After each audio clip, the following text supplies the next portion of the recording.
Hello students, welcome to Logic Letter channel. आज हम इस वीडियो में क्लास 9th एनसीईआरटी मैथ्स की एक्सरसाइज 1.3 के सॉल्यूशन के ऊपर बात करेंगे। लेकिन स्टूडेंट्स, एक्सरसाइज स्टार्ट करने से पहले इसके कुछ एग्जांपल्स गिवन हैं, हम पहले उसको सॉल्व करेंगे एंड देन हम लोग एक्सरसाइज क्वेश्चंस की तरफ आगे बढ़ेंगे। ठीक है। अभी तक स्टूडेंट्स हम लोगों ने सीखा था कि जो भी रैशनल नंबर्स होते हैं वो p अपॉन q की फॉर्म में लिखे जा सकते हैं, right? Where p and q both are integers and q can never be equal to 0। Okay, but यहां पर एक इंपॉर्टेंट बात ये थी स्टूडेंट्स कि जब हम p अपॉन q को सॉल्व करते थे तो हमको दो फॉर्म में रैशनल नंबर्स मिलता था। कौन कौन से दो फॉर्म्स में सर? फर्स्ट टर्मिनेटिंग, ठीक है, terminating rational number, and second form क्या होती थी? Non terminating but repeating rational numbers. ठीक है। So students, non terminating but repeating. अभी हम लोगों ने देखा था कि p अपॉन q को हम जब डेसिमल फॉर्म में कन्वर्ट करते थे तो रैशनल नंबर्स हमको दो तरीके के मिलते थे। First one is terminating rational numbers and then non terminating but repeating rational numbers. Okay, जब p अपॉन q को सॉल्व करते, जैसे हमने एग्जांपल्स लिए थे, 5 अपॉन 2 को लिखेंगे स्टूडेंट्स तो 2.5 आपको डेसिमल में मिलने वाला है ना? बट अगर 1 अपॉन 3 को मैं सॉल्व करूंगा तो आपको पता है कितना आने वाला है? 0.3333 एंड सो ऑन चलता रहेगा। मतलब जहां पर रिमाइंडर 0 आ जाता था उसको हम टर्मिनेटिंग रैशनल नंबर्स बोलते थे, और जहां रिमाइंडर 0 नहीं आता था, वापस वही नंबर आ जाता था जो स्टार्टिंग में डिविडेंड था, तो उसको हम लोग non terminating but repeating number बोलते थे। लेकिन स्टूडेंट्स, इस एक्सरसाइज में हम लोग इसका अपोजिट पढ़ने वाले हैं। मतलब अब आप लोगों को ऑलरेडी डेसिमल फॉर्म गिवन होगी और आपको उसका p अपॉन q फॉर्म बताना होगा। ओके, मतलब अब आपको टर्मिनेटिंग रैशनल नंबर्स मिलेंगे और non terminating but repeating rational numbers मिलेंगे। आपको उसको p अपॉन q की फॉर्म में लिखना होगा। ठीक है स्टूडेंट्स, तो ये क्वेश्चंस बहुत ज्यादा इंपॉर्टेंट होते हैं और एग्जाम्स में अक्सर पूछे जाते हैं। तो चलिए इसके ऊपर जल्दी से बात कर लेते हैं और स्टार्ट करते हैं अपना फर्स्ट एग्जांपल ऑफ एक्सरसाइज 1.3, और बुक में ये एग्जांपल नंबर 6 से गिवन है। ठीक है। सो एग्जांपल नंबर 6 है students, show that 3.142678 is a rational number. Okay, and express it in the form of p upon q where p and q both are integers and q never be equal to 0. Okay, so basically आपके पास number है students 3.142678, right? अब आपको clearly ये visible है कि sir ये जो number हमारे पास लिखा हुआ है ये डेसिमल फॉर्म में लिखा हुआ है, राइट? एंड डेसिमल फॉर्म में लिखा हुआ है, इसके अलावा इसके ऊपर कोई बार लगा हुआ नहीं है। इसका मतलब ये रिपीट होने वाला तो नहीं है ना? तो ये किसका मतलब पार्ट है? ये हमारा पार्ट है टर्मिनेटिंग डेसिमल एक्सपेंशन का, राइट? ये हमारा रैशनल नंबर तो है सर। रैशनल नंबर क्यों है? क्योंकि सर ये नंबर रिपीट नहीं हो रहा, और रिपीट नहीं हो रहा तो कौन सा वाला पार्ट है? टर्मिनेटिंग डेसिमल रिप्रेजेंटेशन का ये पार्ट है। मतलब ये टर्मिनेटिंग डेसिमल की फॉर्म में लिखा हुआ है p अपॉन q फॉर्म, हम इसको फाइंड करनी है। तो उसके लिए हम क्या कर सकते हैं स्टूडेंट्स, आपको ये ध्यान रखना है कि जब भी कोई भी टर्मिनेटिंग का एग्जांपल होगा जिसकी पहचान आप कैसे करेंगे? वो नंबर रिपीट नहीं होगा तो टर्मिनेट होगा, राइट? यहां पर कोई बार नहीं है, इसका मतलब ये टर्मिनेटिंग का एग्जांपल है। और इसको मुझे p अपॉन q की फॉर्म में लिखना है। जैसे मैंने आपको बताया था 5 अपॉन 2 का डेसिमल एक्सपेंशन 2.5 आया, यहां पे 5 रिपीट नहीं हो रहा या कोई भी नंबर रिपीट नहीं हो रहा, राइट? अब 2.5 से अगर मुझे वापस 5 अपॉन 2 चाहिए तो उसके लिए हमें क्या करना पड़ेगा? ओके, सेम हमारे पास ये क्वेश्चन गिवन है, इसकी मुझे p अपॉन q फॉर्म चाहिए। मतलब ये किसको डिवाइड करके नंबर आया है ये मेरे को इसमें फाइंड करना है। ओके, तो स्टूडेंट्स आपको पता है कि जब भी हमारे पास कोई नंबर होता है जिसमें पॉइंट लगा हुआ होता है तो आपको पता है, जैसे लेट सपोज 2.5 था, है ना? अभी मैंने एग्जांपल लिया था, तो आपको पता है कि सर हम पॉइंट को हटा सकते हैं एंड पॉइंट्स के आगे राइट हैंड साइड में जितनी भी डिजिट्स होंगी हम उतने नीचे जीरोस लगा देते हैं 1 के आगे, है ना? तो आपको दिख रहा है कि पॉइंट के बाद में सिर्फ 1 डिजिट है, तो हम यहाँ पे 10 लगा सकते हैं, है ना? आपने करा होगा काफी टाइम सॉल्व करते हुए कि पॉइंट हटाते हैं नीचे 0 बढ़ जाता है, ऐसे बोल करके हम लोग सॉल्व करते हैं। तो पॉइंट हटा नीचे 0 बढ़ गया 1 के आगे, है ना? तो 25 अपॉन 10 हो गया, और आप देख रहे हैं ये 5 से डिविजिबल है, तो 5 5 जा 5 2 जा, अगेन आपको देखो 5 अपॉन 2 फॉर्म मिल गई, है ना? तो सिंपल वही लॉजिक हम लोग यहां लगाने वाले हैं क्योंकि ये इजी होता है इसको रिप्रेजेंट करना p अपॉन q की फॉर्म में। तो हमने देखा कि 3.142678 नंबर था, इसके आगे 1 2 3 4 5 6 6 डिजिट्स पॉइंट के आगे राइट हैंड साइड में आपको दिख रही हैं। ओके, तो हम लोग क्या करने वाले हैं, पॉइंट हट जाएगा, 3 1 4 2 6 7 8 अपॉन 6 जीरोस में इसके आगे लगा दूंगा, 1 2 3 4 5 6, and this is a rational number because sir it is in the form of p upon q and p and q both are integers and q is not equal to 0। आप देख सकते हैं students, p upon q की form में है, p और q दोनों integers हैं। आप देखिए इंटीजर्स है, इंटीजर्स क्या होते हैं, जिसमें डेसिमल नहीं होता, तो देखिए आप इसमें डेसिमल नहीं है, राइट, और इसके अलावा q 0 के इक्वल नहीं है। सो आप बता सकते हैं स्टूडेंट्स, उसने बोला था आपसे क्वेश्चन में कि show that this number is a rational number, तो आपने बता दिया ये रैशनल नंबर क्यों है, क्योंकि सर हम इसको p अपॉन q की फॉर्म में लिख पा रहे हैं, है ना, इसलिए ये रैशनल नंबर है।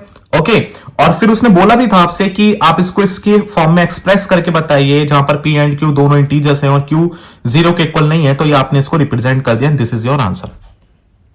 ओके, सो अब आपको ऐसे ही क्वेश्चंस आगे मिलेंगे, है ना, जिसमें क्या करना होगा कि आपको नंबर्स गिवन होंगे डेसिमल फॉर्म में, बट आपको उसका p upon q form find करना होगा, मतलब किन दो नंबर्स को सॉल्व करने के बाद में डेसिमल फॉर्म बनी थी वो आपको फाइंड करना है इसमें, ठीक है। तो चलिए अब हम लोग चलते हैं अपने नेक्स्ट एग्जांपल की तरफ, जो है example number 7, and example number 7 में आपसे बोल रहा है कि सर इस बार क्वेश्चन हमारे पास थोड़ा सा अलग है। क्या है सर, वो बोल रहा है show that 0.3333 and so on, मतलब इस बार क्या है स्टूडेंट्स, इस बार आपके पास 0.3 बार मतलब 3 बार रिपीट हो रहा है, तो इसका मतलब ये एग्जाम्पल है किसका, नॉन टर्मिनेटिंग बट रिपीटिंग वाले का। अब आपको सेकंड वाले टाइप का दे दिया कि सर इसको p अपॉन q की फॉर्म में रिप्रेजेंट करके बताइए आप, है ना, हालांकि मैंने आपको एग्जाम्पल पहले ही ले लिया था। अब इसको हम सॉल्व कैसे करते हैं, इसको एक्सप्रेस कैसे करेंगे वो हम सीखेंगे। ओके, सो सेम क्वेश्चन है कि show that 0.333 and so on, मतलब 0.3 बार को आपको सर आपको एक्सप्रेस करना है, can be expressed in the form of p upon q, ठीक है, in the form of p upon q, and again p and q both are integers and q can never be equal to 0, वो आपको definition बताइए। मतलब आपसे कह रहा है कि सर इसका p अपॉन q रिप्रेजेंटेशन आप हमको बताइए। तो स्टूडेंट्स इसमें आपको थोड़ा सा ना वर्क करना पड़ेगा और इसको समझना पड़ेगा कि हम इसको कैसे करते हैं, ना। तो देखिए पहले जो भी नंबर आपको गिवन है, ओके, आप उसको क्या कर सकते हैं, आपको उसको लेट करना पड़ेगा x, मैंने यहां पे लेट कर लिया, let x equals to what, 0.3 bar, यही गिवन था 0.3 बार, यस सर गिवन था, है ना। और 0.3 बार का मतलब क्या होता है स्टूडेंट्स, 0.3333 एंड सो ऑन, यही तो होता है इसका मतलब, हाँ सर यही होता है, वेरी गुड। तो इसको मैंने क्वेश्चन 1 मान लिया। क्या मेरे को बता सकते हैं स्टूडेंट्स ये 3 कितने टाइम्स है, नहीं सर हम नहीं बता सकते, क्यों, ये इन्फिनिटी मैनी टाइम्स इसमें रिपीट होगा, तो इसलिए हम इसमें 3 को काउंट नहीं कर सकते, कितने टाइम्स इसमें 3 रिपीट हो रहे हैं। ओके, लेकिन हमें एक बात यहां से क्लियर हो रही है सर कि केवल 3, एक डिजिट, ओनली 1 डिजिट बार बार रिपीट हो रही है। देखिए आप 3 3 3 3, सिर्फ एक 3 तो रिपीट हो रहा है बार बार। तो हम लोग क्या करेंगे स्टूडेंट्स, जितनी भी डिजिट्स बार बार रिपीट होती है, जैसे यहां पे 1 डिजिट ओनली बार बार रिपीट हो रही है, तो जितनी भी डिजिट बार बार रिपीट होती है हम उतने ही नंबर से मल्टीप्लाई करते हैं। उतने नंबर मतलब जैसे अगर यहां पर 1 डिजिट बार बार रिपीट हो रही है तो मैं 10 से मल्टीप्लाई करने वाला हूं, मतलब एक 0 लगा के 1 के आगे मल्टीप्लाई करने वाला हूं। लेट सपोज यहां पे 2 डिजिट्स बार बार रिपीट होती है ना, तो मैं 1 के आगे 2 जीरोस लगाता और फिर मल्टीप्लाई करता। लेट सपोज यहां पे 3 डिजिट्स बार बार रिपीट होती, जैसे 1 2 3 1 2 3 1 2 3 1 2 3, तो मैं यहां पर 1000 से मल्टीप्लाई करता। ओके, सो ये रूल आपको ध्यान रखना है, जितने भी नंबर ऑफ डिजिट्स का रिपीटेशन होगा, ओके, 1 के आगे उतने ही जीरोस लगा के हम उससे मल्टीप्लाई करेंगे। किस में करेंगे सर, x में। ओके, सो अब मैं इक्वेशन 1 को 10 से मल्टीप्लाई करने वाला हूं, क्योंकि एक ही डिजिट बार बार रिपीट हो रही है, ठीक है। सो अब मैं लिख रहा हूं multiply on multiplying by 10 in equation 1। मैंने 1 में 10 से मल्टीप्लाई कर दिया, तो कितना होने वाला है स्टूडेंट्स, ये हो गया सर 10x, और आपको पता है पॉइंट राइट हैंड साइड में एक प्लेस शिफ्ट हो जाएगा, मतलब 3.3333 3 एंड सो ऑन। क्योंकि आपको पता है 3 तो कम होने वाले नहीं है। आप ये नहीं कह सकते सर यहाँ पे 4 टाइम्स 3 था, आपने एक प्लेस आगे शिफ्ट किया, यहाँ पे भी 4 टाइम्स 3 आ रहा है, क्योंकि यहां पर इंफिनिटी 3 है आपके पास, है ना, आप उसको काउंट नहीं कर सकते। 3 आगे उतने ही रहने वाले हैं, एक आपने आगे ले लिया उससे कोई फर्क नहीं पड़ता, ठीक है।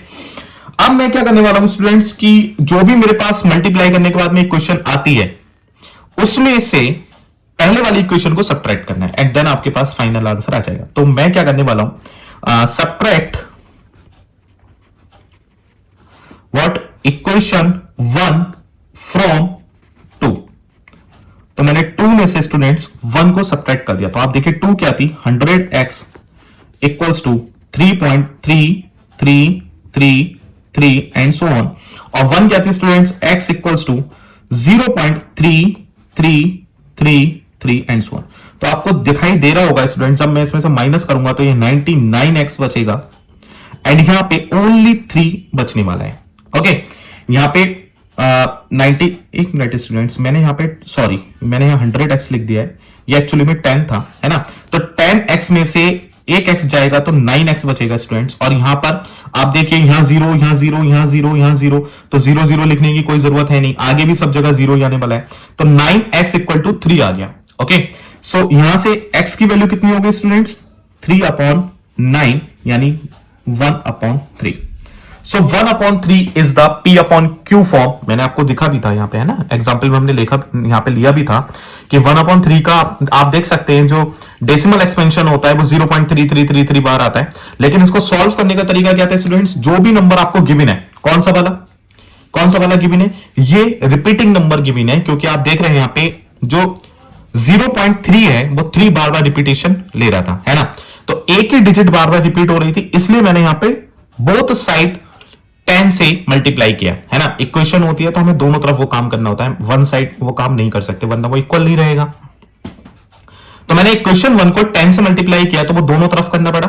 10x इक्वल टू 3 पॉइंट, यहां पे एक प्लेस आगे शिफ्ट हो गया 10 से मल्टीप्लाई होने से, 3.333 एंड सो ऑन हो गया। अब जैसे ही मेरे पास मल्टीप्लाई करने के बाद में जो इक्वेशन आई मैंने उसको नाम दे दिया इक्वेशन नंबर 2, और पहले जो गिवन थी क्वेश्चन में वो इक्वेशन 1 थी, राइट। फिर मैंने इक्वेशन 2 में से इक्वेशन 1 को सब्ट्रैक्ट कर दिया, और सब्ट्रैक्ट करने के बाद में मेरे पास फाइनल आंसर आ जाता है। तो आपको पता है स्टूडेंट्स ये 10x था, यहां मैंने मिस्टेक से 100x लिख दिया था। सो 10x में से मैंने पहला वाला x माइनस किया तो मेरे पास 9x बचा, राइट।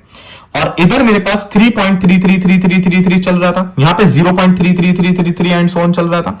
सो 3.33 में से मैंने जब 0.333 सब्ट्रैक्ट किया तो ओनली 3 बचने वाला है। देखो आप यहां से 3 में से 0 गए 3, यहां 3 में से 3 गया 0, 3 में से 3 गया 0, तो वो 0 लिखने की बार बार जरूरत नहीं है। सो 9x इक्वल टू 3 मेरे पास आ गया, राइट। और आपको पता है मल्टीप्लिकेशन में जो नंबर बैठा होता है वो डिवीजन में जाता है। सो x इक्वल टू 3/9, इसका मतलब 1/3 जो मेरे को P अपॉन Q फॉर्म मिली वो किसकी थी, 0.3 बार की थी। ओके, सो स्टूडेंट्स उम्मीद है आपको ये समझ में आ गया होगा, है ना। अभी हम लोगों ने एक नंबर का रिपीटेशन वाला क्वेश्चन किया है ना। अभी जो एग्जाम्पल नंबर हमारे पास 8 है उसमें हमारे पास 2 नंबर के बाद रिपीटेशन है, और एग्जाम्पल नंबर आई थिंक 9 में हमारे पास 3 डिजिट्स के बाद रिपीटेशन वाला क्वेश्चन भी है, ठीक है। तो वो हम देख लेते हैं एक बार फटाफट से, ताकि आपको सारी चीजें क्लियर हो जाएं कि सर हम इसको कैसे सॉल्व करते हैं। सो स्टूडेंट्स जो एग्जाम्पल नंबर 8 है वो सेम है, तो मैंने पूरी लैंग्वेज क्वेश्चन में लिखने में टाइम वेस्ट नहीं किया है, right. So question is show that 1.272727 and so on, यानी 1.27 के ऊपर बार, है ना। तो आपको ये बात समझ में आ रही है कि 27 के ऊपर बार मतलब 2 डिजिट्स के बाद ऊपर बार है, तो इसका मतलब यह है कि 272727 बार बार रिपीट होगा। Okay, so again it is a example of what, non terminating but repeating rational number, है ना। आपको दिख रहा है यहां पे कि टर्मिनेट तो होगा नहीं सर, टर्मिनेट क्यों नहीं होगा, क्योंकि यहां पर रिमाइंडर तो कहीं 0 आएगा नहीं, रिमाइंडर 0 नहीं आएगा तो रिपीट होगा, और आपको दिख रहा है 2727 बार बार रिपीट हो रहा है। ओके, सो अब इसमें बोला जा रहा है कि सर आप इसको ना P अपॉन Q की फॉर्म में रिप्रेजेंट करके बताइए। अभी जो पीछे हमने किया था वो 0.333 एक डिजिट बार बार रिपीट हो रही थी, इस बार 2 डिजिट बार बार रिपीट हो रही है, इसको आप P अपॉन Q की फॉर्म में लिखकर दिखाइए सर। तो मैंने कहा सर हम लिख सकते हैं, इसमें कोई प्रॉब्लम नहीं है, आप मेरे को बताइए फर्स्ट स्टेप क्या था, let x equal to what 1.27 bar, मैंने इसको x मान लिया। अच्छा अभी मैं इसको ओपन करके लिखूंगा तो कैसे लिख सकता हूं, 1.2727 7 एंड सो ऑन, मतलब 2 7 2 7 2 7 बार बार रिपीट होने वाला है, राइट। अब आप स्टूडेंट्स मेरे को बताइए जरा कि यहां पर कितने डिजिट्स बार बार रिपीटिंग हो रही है ना, कितने डिजिट्स बार बार रिपीट हो रहे हैं। तो आपने देखा कि सर 2 डिजिट्स बार बार रिपीट हो रहे हैं, 2 7 2 7 2 7। तो इसका मतलब अब मुझे इस इक्वेशन 1 में 100 से मल्टीप्लाई करना पड़ेगा, राइट। सो मैं यहां लिख दूंगा on multiplying by 100 in equation 1, right, in equation 1 on multiplying by 100 in equation 1। अब मैं equation 1 में 100 से मल्टीप्लाई करने वाला हूं तो सिर्फ LHS में तो करूंगा नहीं, RHS में भी करूंगा, राइट। तो यहां कितना हो गया स्टूडेंट्स, 100x इक्वल्स टू 127। 127 क्यों सर, 127 क्यों सर?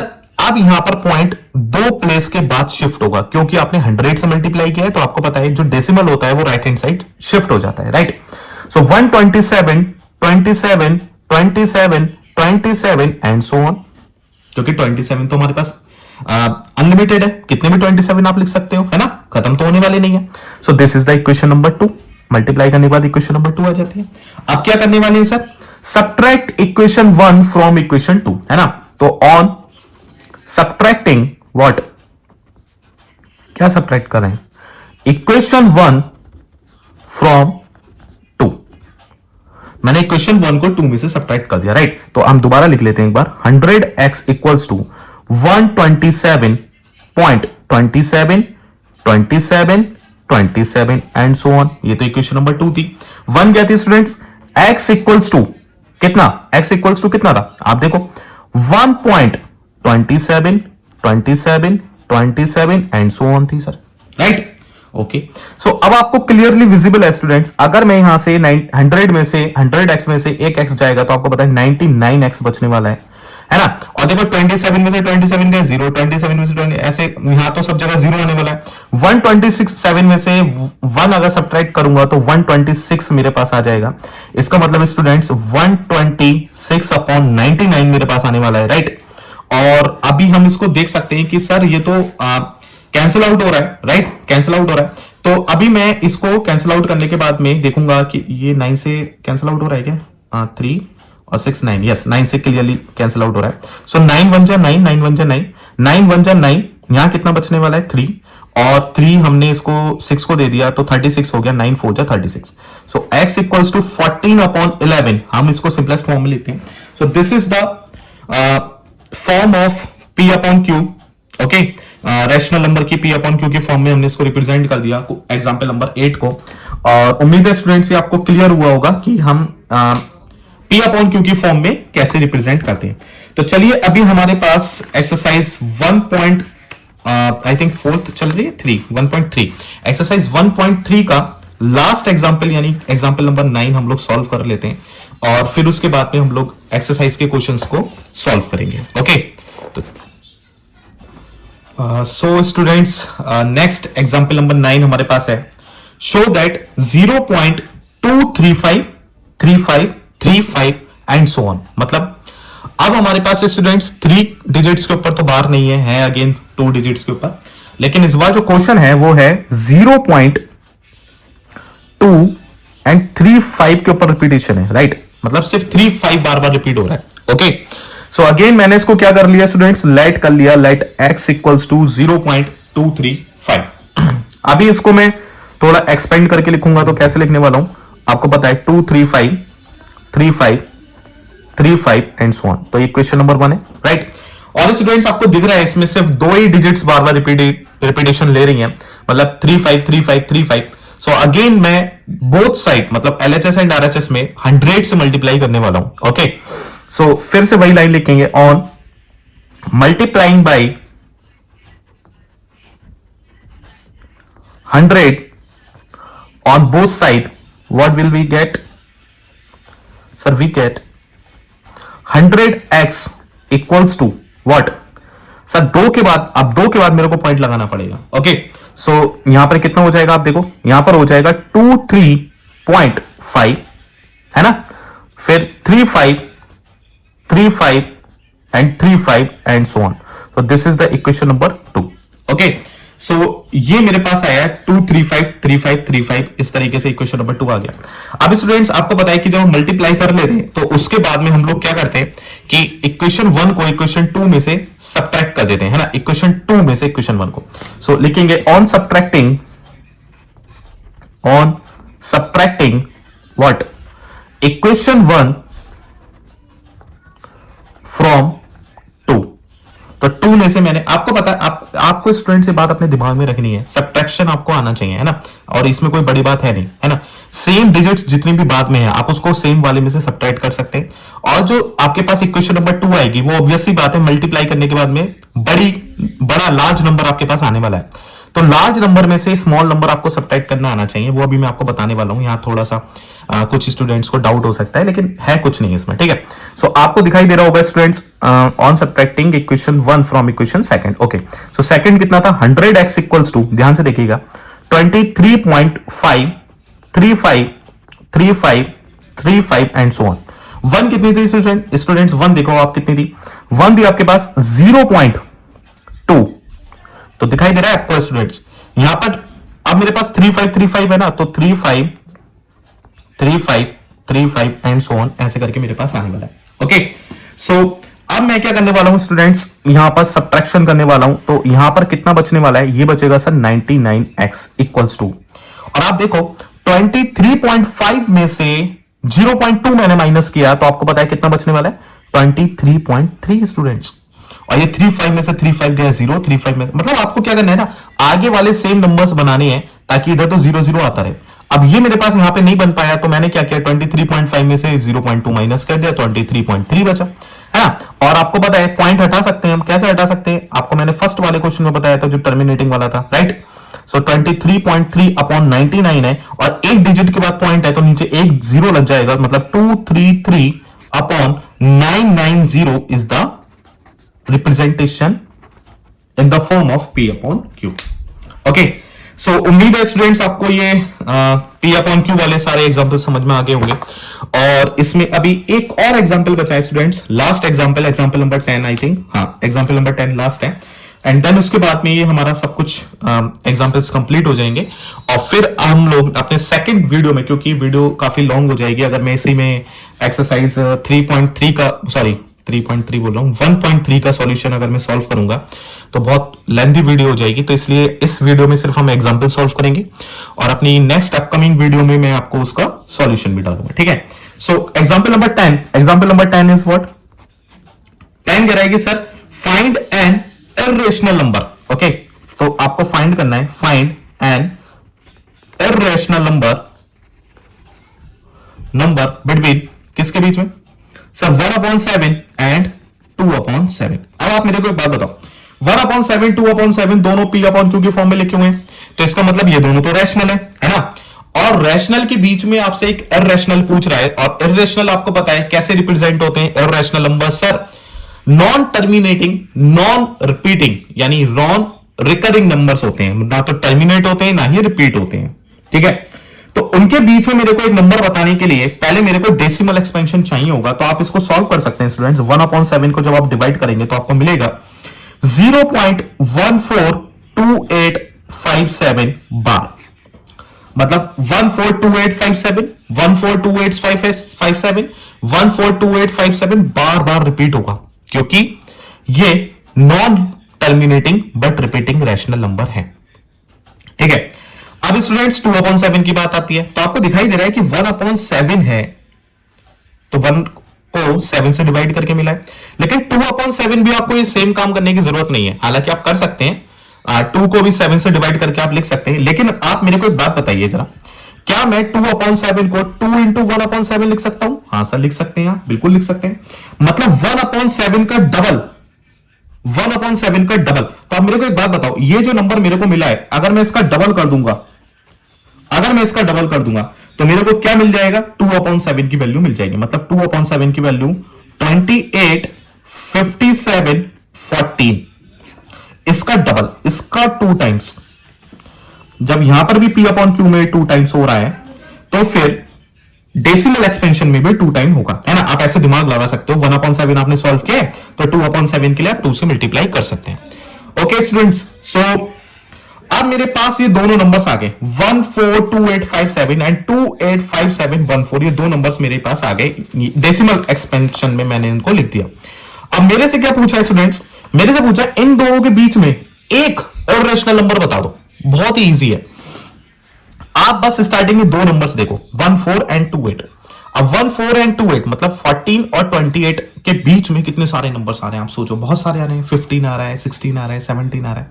तो किसी भी एक नंबर को लेकर के मैं पैटर्न बना दूंगा। जैसे मान लो मैंने ले लिया 17, तो 0.17101010001000 4 times 0 1 5 times 0 and so on. ये प्रोसेस चलता रहेगा। और भी आप लिख सकते हैं, आप बताओ 16 भी आ रहा है, तो 16 के साथ नया पैटर्न बना दो 0.16 1 2 2 1 2 2 2 1 2 2 2 2 1 5 टाइम्स 2। एंड इस तरीके से स्टूडेंट्स आप कोई भी पैटर्न चला सकते हैं, कोई भी पैटर्न बना सकते हैं। रेशनल नंबर क्या होते हैं आपको पता है ना, कि मतलब कोई रिपीटिंग नंबर नहीं आना चाहिए आपके पास, और टर्मिनेट तो होते ही नहीं है। तो एंड सो ऑन का मतलब क्या है, फर्दर प्रोसेस चलता रहेगा, टर्मिनेट तो होने वाला नहीं है। ओके, और इसके अलावा हमें क्या पता चलता है कि सर ये पैटर्न एक बार 2 आ रहा है, यहां पे देखो डबल 2 आ रहा है, फिर ट्रिपल 2 आ रहा है, फिर 4 टाइम्स 2, फिर 5 times 2, then 6 time, then 7 time. तो मतलब रिपीटेशन नहीं मिलने वाला। रिपीटेशन मतलब जैसे 2 टाइम्स 2 टाइम्स 2 आ जाए, फिर 2 टाइम्स 2 आ जाए, फिर 2 टाइम्स 2, ऐसे रिपीटेशन आपको सेम नहीं मिलेगा। ठीक है, जैसे सेम रिपीटेशन आपको 1/7 में मिला था, क्या मिला था 142857 142857 142857, सेम रिपीटेशन आपको मिल रहा था। तो ये चीजें इर्रेशनल नंबर फॉलो नहीं करते, राइट। इर्रेशनल नंबर में आप कोई भी ऐसा पैटर्न बना सकते हो जो मतलब रिपीट ना हो बाद में, और टर्मिनेट तो होता ही नहीं है। ठीक है, सो स्टूडेंट्स उम्मीद है आपको सारे एग्जाम्पल समझ में आए होंगे, है ना। और अपकमिंग एक्सरसाइज में हम इसी से रिलेटेड कुछ क्वेश्चंस हैं, आई थिंक 9 क्वेश्चंस हैं एक्सरसाइज में, सो वो हम लोग डिस्कस करेंगे। तब तक के लिए स्टूडेंट्स अपना ध्यान रखें और साथ में थोड़ी बहुत पढ़ाई रोज करते रहें। ठीक है, और चलिए मिलते हैं फिर अपनी नई वीडियो में। Thank you.